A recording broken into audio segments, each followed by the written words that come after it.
The Lord be with you. and with your spirit. A reading from the Holy Gospel according to Matthew. Glory to you, O Lord. Jesus said to his disciples, "Avoid the title Rabbi. One among you is your teacher, the rest are the learners. Do not call anyone on earth your father. Only one is your Father, the one in heaven. Avoid being called teachers. Only one is your teacher, the Messias. The greatest among you will be the one who serves the rest. Whoever exalts himself shall be humbled, but whoever humbles himself shall be exalted." Brothers and sisters, the Gospel of the Lord. Praise to you, Lord Jesus Christ. Please be seated. Meron ako isang kaibigan before. Palagi siya ng palasigarilyo, palainom.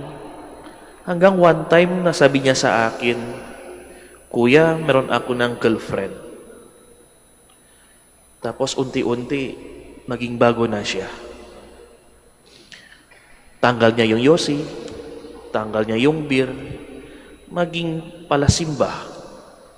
One time I asked him, "Oh, ano nangyari sa'yo? Bakit na may miragro lang sa buhay mo?" Yung unang sagot niya sa akin, "Kuya, may girlfriend ako and I feel loved by my girlfriend." Sabi ko, maniwala ka dyan, baka balik ka ulit. And last year, I met him again, is really changed. Talaga tanggal ng lahat mga bisyo niya. Mga kapatid na kaibigan, sometimes we experience that feeling, no? When you falling in love and you being loved by someone, there are the radical change happen in you. And today, as we celebrate the feast of St. Augustine, we can see in the life of St. Augustine the radical change in his life. Alam natin, St. Augustine have the past life. Pasaway, talaga sobra yung bisyo niya. Pero because of the prayer of his mother, which yesterday we celebrate the memorial of San Monica, St. Augustine changed. When he encountered with the Lord, when the Lord touched his life, everything is changed.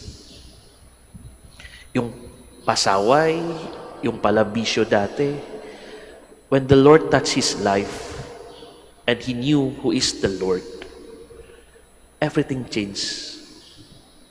And we know in our life today, in a Christian life, is the very important person in the church. He contribute many things, the philosophy, the theology, the doctrine of the church. Pwede naman nangyari sa buhay natin. When the Lord touch our life, when we feel loved by the Lord, and it's happened. Pero sometimes yung question natin, "Father, hindi ko feel. Father, paano being loved by the Lord? Father, parang hindi ko hanap yung love ni the Lord." Yung question is, am I love the Lord already? Yung Lord, si Lord every day, every time, really love us. Yung buhay natin is a proof that He love us. Yung blessing we receive day by day is a proof that the Lord love us. Pero yung second tanong, am I already love the Lord wholly? Sometimes portion lang sa buhay natin din minsan, when you pray, umaga, before ng meals, and before ng sleep, 24 hours the Lord give us time. When we give the time for the Lord also, to sit with Him, to tell Him, "Lord, thank you. Lord, thank you for the blessing. Lord, thank you for the love I receive. Yes, if you love the people you see, the people with you, is very easy. But sometimes when you love the Lord, you cannot touch, you cannot see, but you can feel it through your life. So, my dear brothers and sisters, as we celebrate the feast of St. Augustine, the person the Lord touched his life and have changed, we ask the Lord also to touch our life, to touch our heart, so we can feel His love and we can give the best for Him also. And we pray for that.